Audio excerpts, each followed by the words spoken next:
엄중식 교수님하고 좀 심각한 얘기 이제 나눠봐야 될 것 같은데 네. 결국 이제 10만 명 넘어갔습니다. 네. 이게 지금 원래 예상했던 거 정도 됩니까? 아니면 예상보다 좀 빨리 10만 명 돌파한 겁니까?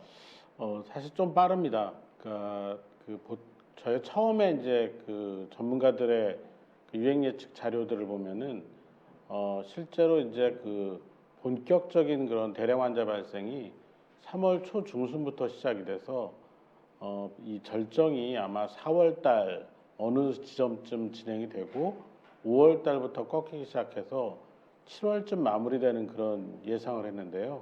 지금 한 2주, 짧게는 2주, 그다음 길게는 한 4주 정도 빨라진 그런 상황이기 때문에 질병관리청도 지금 정점을 3월 초중순으로 지금 보고 있는 그런 상황이라서 이 조금 더 이제 걱정이 됩니다. 왜냐하면 이게 절정으로 가는 그 기간이 짧을수록 실제로 그 피크가 아주 높아지면서 똑같은 기간이라도 더 많은 환자가 발생을 할 수가 있고 결국 그거는 중환자들도 똑같은 그런 비율로 더 많아질 가능성이 있다라는 거죠. 그렇게 되면 같은 기간이라도 중환자의 숫자가 많을수록 실제 치명률은 더 올라갈 가능성이 있기 때문에 상당히 걱정이 되고요. 또 하나는 지금 그 오미크론 변이 유행과 관련돼서 계속 나오는 얘기가 결국은 우리가 경험해보지 못할 정도의 이런 큰 대량 유행을 경험할 때 뭐가 문제가 되냐면 코로나19 이외의 다른 질환들이 제대로 대응이 안 될 가능성이 많습니다. 특히 이제 지금 재택 치료를 하는 사람들이 일정 시점에서는 한 100만 명 이상이 이제 발생할 가능성이 많은데 이런 분들이 이제 응급 질환이 발생한다든지 아니면 집안에서 어떤 안전사고 같은 것들이 발생했을 때 이 확진자를 어디서 어떻게 진료할지에 대한 대응이 쉽지가 않은 그런 상황이기 때문에 이런 부분도 같이 문제가 될 가능성이 높다. 그래서 의료 체계의 부담이 가중될 수 있다라는 점이 걱정스러운 부분이 되겠습니다. 네. 몇 명까지 올라갈 거라고 예상하세요? 아무도 모를 것 같긴 합니다만. 우리가 이제 그 실제 정점이 언제인지 모를 가능성이 높습니다. 왜냐하면 감염된 모든 사람들을 확진할 수는 없거든요.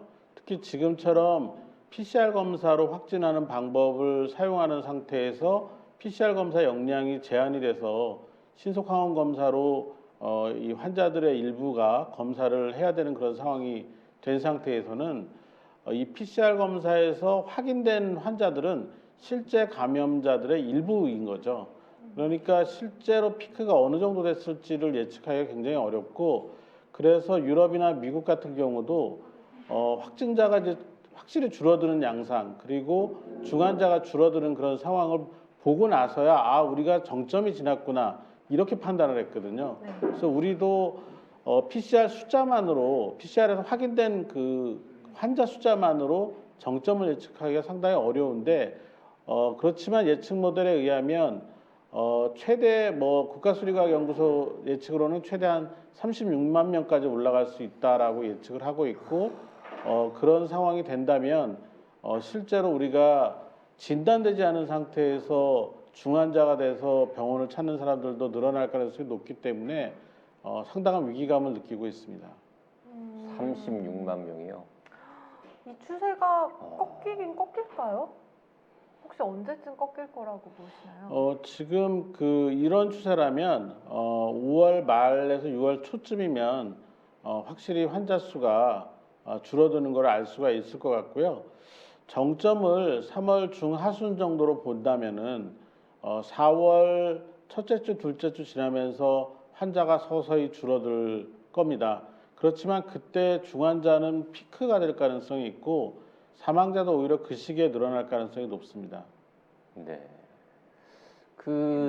오늘 저희가 오전 방송에서 미국의 교수님 한 분 연결해가지고 얘기를 들었는데 대부분의 미국 주들이 이 피크를 아주 뾰족하게 그린 다음에 다시 내려온다는 거죠, 금방. 근데 유일하게 메인 주만 그렇게 급격하게 올라가지도 않고 꾸준히 계속 야금야금 올라가고 절대 내려오지 않고 지금 현재 이런 추세를 특이하게 보이고 있다고 하는 얘기를 들었는데요. 그 이유를 메인주가 우리나라처럼 되게 시민의식이 높고 마스크도 잘 쓰고 백신도 많이 맞고 그래서 그런 것 같다라는 분석을 미국에 계신 교수님이 하시더라고요.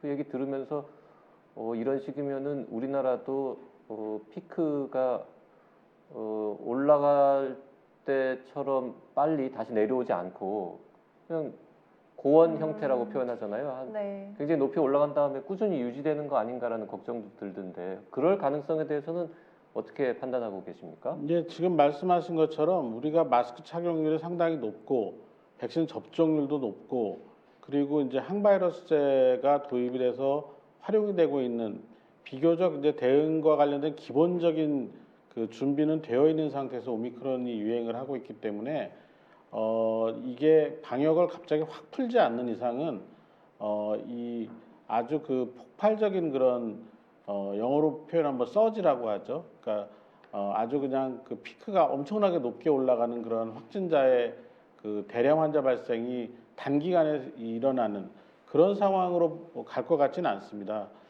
실제로 그래서 이제 뭐 비유를 들면 그 에베레스트 같은 그런 피크보다는 파미르고원 같은 아주 긴 그 확진자의 대량 환자 발생이 길게 이어지는 그런 상황이 생길 수가 있고 이제 이 유사한 인구 구조의 다른 나라들의 양상을 보면 한 달 반에서 두 달까지도 지속이 될 수 있다 이렇게 추정을 하고 있습니다. 엄 교수님 말씀 들으니까 좀 답답한데요. 근데 아무리 오미크론이 이제 델타 변이보다 전파가 빠르다 해도 대체 어느 정도로 확산 속도가 빠르길래, 전파력이 대체 얼마나 높길래 이렇게 확산이 빨리 되는 건지 좀 궁금한데요. 그러니까 이제 우리가 그 지금 알고 있는 그 미생물 중에 가장 전파력이 높은 병원체는 홍역 바이러스입니다. 그러니까 홍역은 재생산 지수가 최소 12에서 13 정도로 잡고 최대 20까지 잡거든요. 이건 뭐냐면 홍역 환자 한 명이 12명에서 많게는 20명까지 감염을 일으킨다는 거고 이게 이제 공기 전파가 되는 병이기 때문에 실제로 공간의 어떤 제한도 별로 받지 않습니다. 그러니까 한 2, 30m 안에 있는 사람들은 다 감염을 시킬 수 있을 정도로 아주 강력한 전파력을 갖고 있는데 오미크론의 이 재생산 지수가 최대 한 10까지 보고 있습니다. 그러니까 홍역 바로 다음 정도인 거죠. 그리고 거의 공기 전파 양상으로 지금 퍼져나가는 그런 양상을 보이고 있기 때문에 이런 강력한 전파력이 낮은 중증화 비율에도 불구하고 많은 중환자를 발생시키고 그리고 사망자를 만들어내는 주요한 이유라고 볼 수가 있겠습니다. 네. 홍역하고 거의 맞먹는 수준이다. 정말 놀라운 전파력이고요. 홍역 다음은 원래 뭐였습니까? 원래 2등은? 뭐 그 여러 가지가 있긴 있는데 실제로 우리가 백신을 통해서 계속 조절을 해왔기 때문에 그렇게 큰 유행을 경험할 수 있는 그 전파력이 높은 병원체는 많지가 않습니다. 근데 이제 뭐 유행성 이하선염이라든지 수두 뭐 이런 것들이 아폴로 상당히 눈병 이런 거 되게 예. 잘 없는 병이에요. 네네 상당히 전파력이 강한 그런 병들이죠. 네. 저희 청취자 한 분이 이런 질문하셨어요. 어떤 상황이 더 위험한 겁니까? 에베레스트 형태랑 고원 스타일이랑. 이제 사실은 그 유행을 경험하는 지역이나 또는 국가의 이 사회적인 대응 시스템, 방역 시스템과 의료 대응 체계가 어떠냐에 따라서 상황이 좀 다를 수 있을 것 같습니다. 그렇지만 통상적으로는 짧은 기간에 대량 환자가 발생하는 것이 의료 대응 체계가 대응하기에는 굉장히 어려운 그런 상황이 되고 사망자가 더 많이 일어날 수 있는 그런 상황으로 예상을 하게 됩니다. 그래서 우리가 지금까지 지난 2년 동안 유행이 커질 때마다 가져갔던 전략이 물리적인 그런 거리두기를 이 강력하게 시행을 하면서 유행의 그 진폭을 낮고 길게 가는 형태로 계속 조절을 해왔거든요. 그러니까 지금도 이제 그런 전략을 사용하고 싶은데 오미크론 변이 바이러스의 전파력이 실제로 그렇게 낮고 오래가는 그런 형태의 유행으로 끌어가기에는 상당히 좀 어려운 그런 부분들이 있는 것으로 지금 파악이 되고 있습니다. 네. 뭐 홍역은 평생 한 번만 걸리면 되는데 코로나는 지금 재감염되는 경우도 있고 해서 좀 걱정이 됩니다. 근데 이렇게 자꾸 유행 규모가 커지다 보니까 그 원인이 신속항원 검사로 인해서 감염돼 있는 확진자들을 자꾸 놓쳐서 그 유행 규모가 더 커지는 거 아니냐는 우려도 있고요. 일각에서는 그렇기 때문에 PCR 검사를 다시 더 확충해야 되는 거 아니냐, PCR 검사가 기본이 돼야 된다, 이런 이야기도 나오고 있는데 엄중식 교수님은 어떻게 생각하십니까? 그러니까 PCR 역량을 확충하려면 사실 이런 대량 환자 발생 이전 단계에서 준비를 했어야 됩니다. 지금 유행이 진행하는 과정에서 PCR 역량을 올리기는 상당히 어렵습니다. 왜냐하면 PCR이라는 방법도 결국엔 사람 손을 거쳐야 되는 단계가 많고요. 그러다 보니까 이 PCR을 할 수 있는 그런 전문 인력이 제한이 있을 수밖에 없습니다. 물론 이제 대량 검체 처리가 가능한 장비들도 있지만 이게 이제 도입되는데 상당한 어려움을 겪고 있어서 최근까지도 도입이 지연되고 있는 그런 상황이었고요. 그래서 실제 지금 풀링 기법이라고 해서 여러 명의 검체를 한 번에 검사하는 그런 방법이 있는데 이 부분을 조금 더 수율을 높이기 위해서 효율성을 높이기 위한 여러 가지 고민과 검토는 하고 있지만 쉽게 늘리기는 좀 어려운 그런 상황입니다. 그래서 실제로 지금 신속항원 검사를 이 방법이 좋아서 도입을 한 건 아니고 이 PCR 방법에 한계가 있기 때문에 이제 도입을 한 건데요. 사실 더 문제는 신속항원 검사 키트 자체를 도입한 것보다는 이 키트를 도입을 해서 신속항원 검사를 진행하는 과정에서 결과의 해석 그리고 그 결과에 따른 대응을 어떻게 할 건지에 대한 논란이 아직도 정리가 안 된 것이 오히려 더 문제라고 보고 있습니다. 위양성, 위음성이 많은 건 분명한 사실인데 현재로서는 양성 결과를 가진 신속항원 검사를 했는데 양성 결과일 때 의미를 두고 이제 PCR을 통해서 확진을 받는 과정이 가장 중요하고 활용 가치가 있는 영역입니다. 그런데 문제는 이제 음성일 때 어떻게 해야 되느냐가 아직 좀 정부에서 가닥을 잘 못 잡고 있는 게 아닌가 싶은데 지금 지침대로라면 신속항원 검사 음성이면 그냥 그 상태에서 이제 모든 이 진단이나 치료와 관련된 과정이 중단되는 것처럼 되어 있습니다. 그런데 실제로 확진자하고 밀접하게 접촉을 했거나 아니면 코로나19를 의심할 수 있는 그런 증상이 지속되는 상황이면 신속항원 검사가 음성이라고 하더라도 일단 다른 사람과의 접촉을 중단을 할 수 있으면 중단을 하고 그리고 3, 4일 좀 쉴 수 있으면 쉬는 게 좋습니다. 집에서. 그리고 증상이 지속이 될 때는 연속 검사, 그러니까 신속항원 검사를 다시 한번 받아보거나 아니면 호흡기 안심 클리닉을 찾아서 PCR 검사로 이어서 검사를 진행할지를 담당 의사와 충분히 상의를 하고 진행하는 게 바람직합니다. 근데 이 부분이 충분한 설명이 이루어지지 않다 보니까 PCR 검사 음성이면 이 코로나가 아니구나라고 판단을 하고 통상적인 그런 일상생활을 영위하는 이제 그런 과정에서 이제 확산이 많이 일어날 수가 있기 때문에 좀 이 부분에 대한 설명이나 또는 주의를 좀 더 국민들한테 분명하게 할 필요가 있다고 생각을 합니다. 네. 이 대목에서 갑자기 여쭤보고 싶은 거 있는데요. 요즘 주변에 보면 접촉자가 됐어요. 확진자하고 밀접 접촉자라서 검사를 했습니다. 당연히 신속항원 검사를 했죠. 근데 거기서는 음성이 나왔어요. 몸은 약간 안 좋아요. 그래서 또 해봤는데 또 음성이에요. 근데 이제 이런 분들은 자비로 하지 않는 이상은 PCR 검사 대상이 아니잖아요. 이런 분들이 되게 많던데 이런 분들이 그냥 종합감기약이나 타이레놀이나 이런 거 좀 먹는 건 어떻습니까? 증상을 조절하는 측면에서 당연히 그렇게 해야 되겠는데요. 문제는 이게 코로나냐 아니냐에 따라 좀 상황이 좀 달라질 수가 있습니다. 그래서 실제로 이제 특히 이제 고위험군과의 접촉이 이루어질 수밖에 없거나 또는 고위험군과 같이 생활을 하는 분들 같은 경우에는 이 증상이 쉽게 호전이 되지 않고 또 이 코로나19를 반드시 감별을 해야 되는 그런 상황인 경우에는 이 호흡기 안심 클리닉의 의사 선생님하고 충분히 논의를 해서 가급적 검사를 받는 방향으로 가는 것이 저는 바람직하다고 생각을 합니다.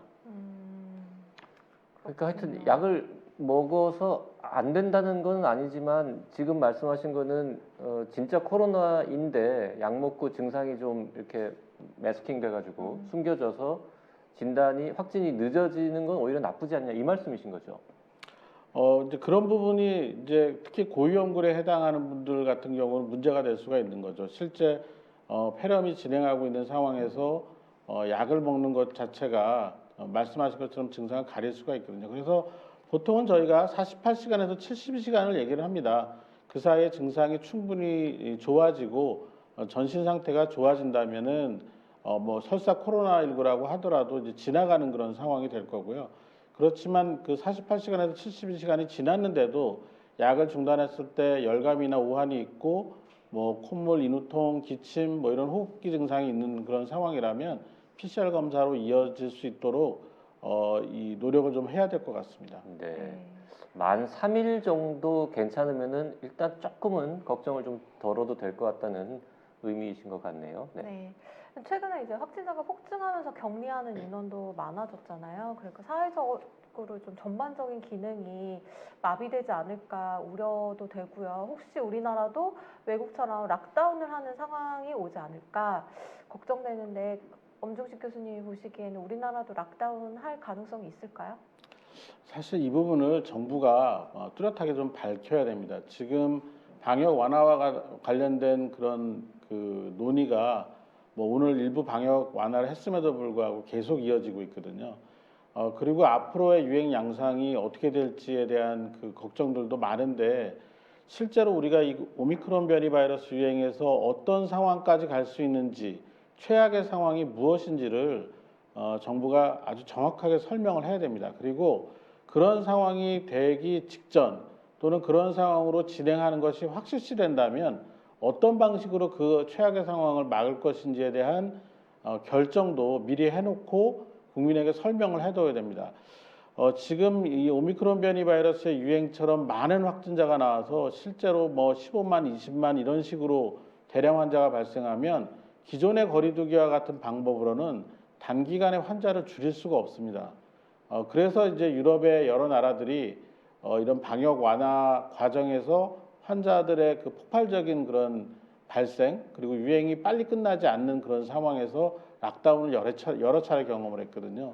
그러니까 우리도 만약에 그런 상황이 된다면 사실 락다운 외에 다른 방법은 없을 거라고 예측이 되어지기 때문에 그 락다운의 시점 그리고 기준, 그러니까 시행 기준 뭐 이런 것들을 정확히 결정을 해서 국민들에게 충분하게 알려야 된다고 보고요. 이제 그런 과정에서 이 국민들도 어떤 그 마음의 준비 또는 여러 가지 일상의 준비들이 가능하다고 보기 때문에 이 점을 꼭 좀 그 정부가 좀 귀담아 들어줬으면 하는 생각입니다. 락다운이 뭐 여러 종류가 있겠습니다만 일반적으로 락다운이다 하면은 일단 회사나 학교에 안 가는 외출을 거의 하지 마라 이런 내용인데 그 정도까지 지시가 내려가면은 우리나라 국민들이 과연 수용 가능할까요? 이게 한 1년 전이나 뭐 2년 전이었으면 모르겠지만 지난 2년간 계속해서 여러 가지 이제 지쳐왔단 말이죠. 지금 엄 교수님 말씀은 우회적으로 말씀하셨지만 락다운으로 가야 하는 상황이 생길 것을 배제할 수는 없다. 이런 느낌인데 네.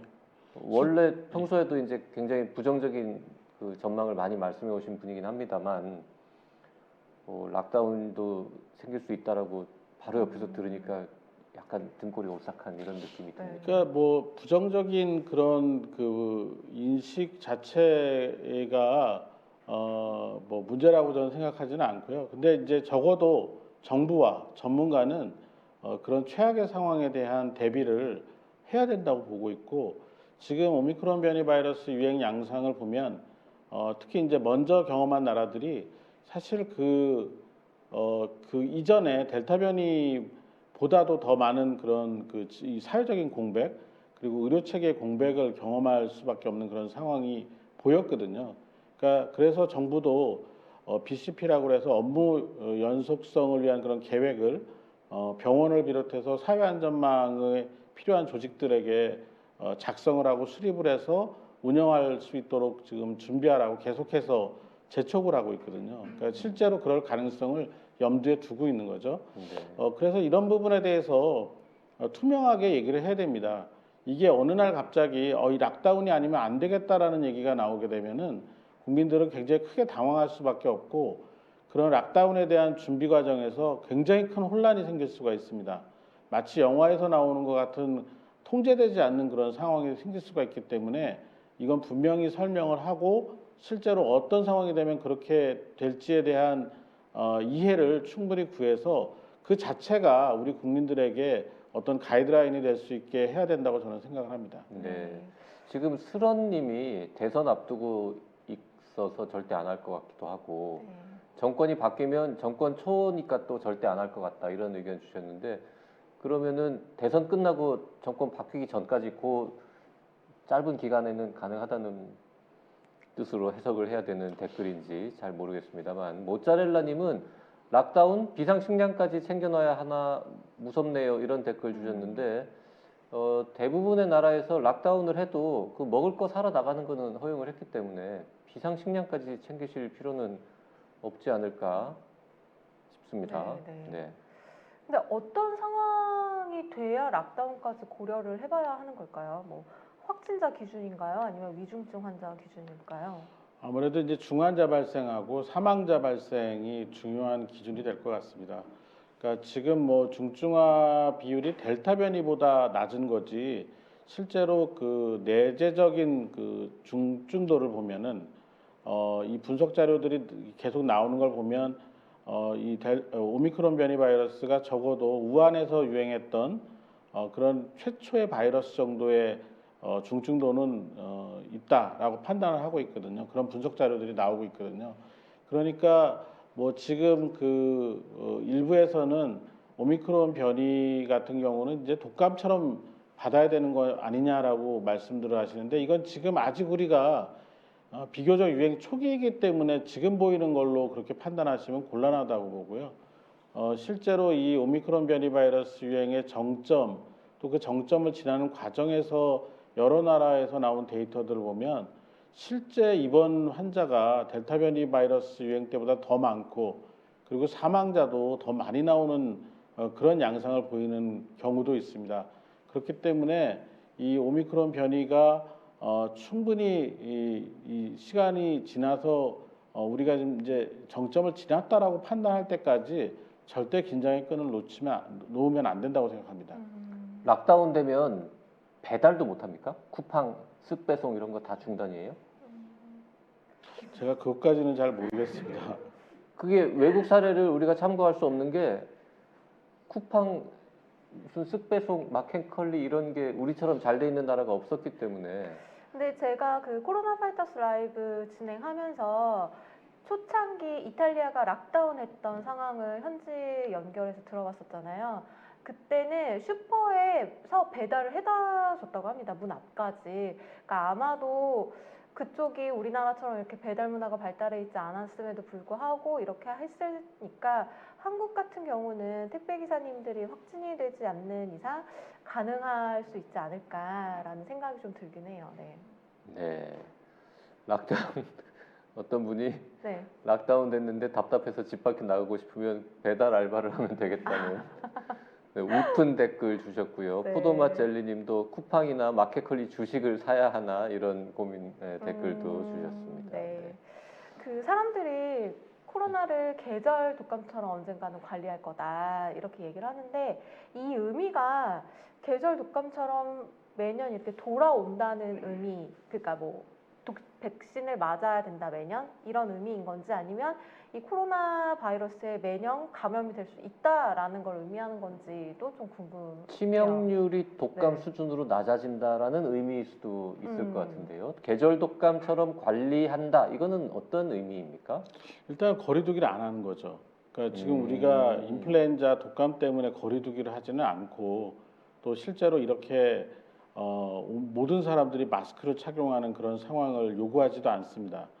그런데 이제 실제로 그 인플루엔자 같은 경우는 이 오미크론 변이와 비교를 했을 때 전파력이 거의 10분의 1밖에는 안 되는 상황이고 그다음 우리가 언제 어디서나 또 누구에게나 쉽게 처방할 수 있는 항바이러스제, 흔히 말하는 그 타미플루라는 그런 제형의 경구항 바이러스제가 존재를 하죠.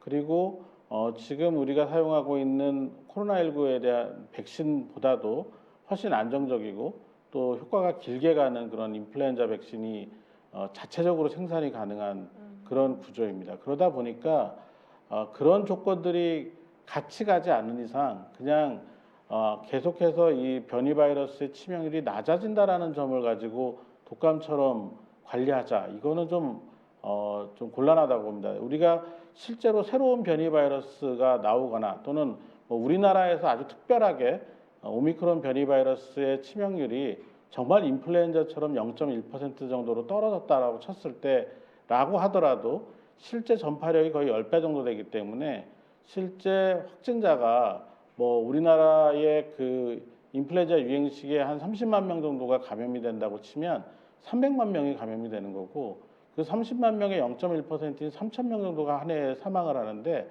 300만 명이 사망을 하면 그 한 계절 동안에 3만 명이 사망을 하는 겁니다. 그러니까 이제 산술 평균적으로도 도저히 받을 수 없는 그런 상황인 거죠. 그래서 이런 부분은 조금 뭐 정부도 그렇고 전문가들도 그렇고 좀 표현을 하는데 상당한 주의가 좀 필요하다고 저는 생각을 합니다. 그 말씀은 현재 상황으로는 계절 독감처럼 관리하는 일은 불가능하다라는 의미네요.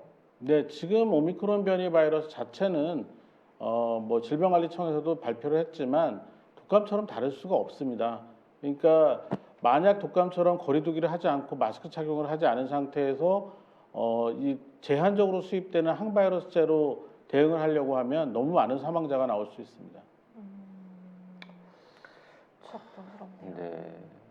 독감처럼 관리하는 날이 뭐 6개월, 1년 후쯤에는 오지 않을까라고 기대하는 분들도 많으신 걸로 아는데 그런 기대는 접어야 한다라는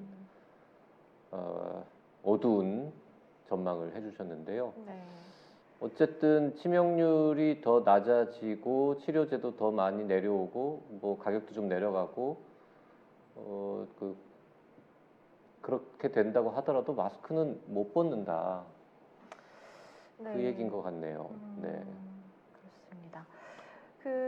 한 가지 더 질문 드리고 싶은 게 있는데요.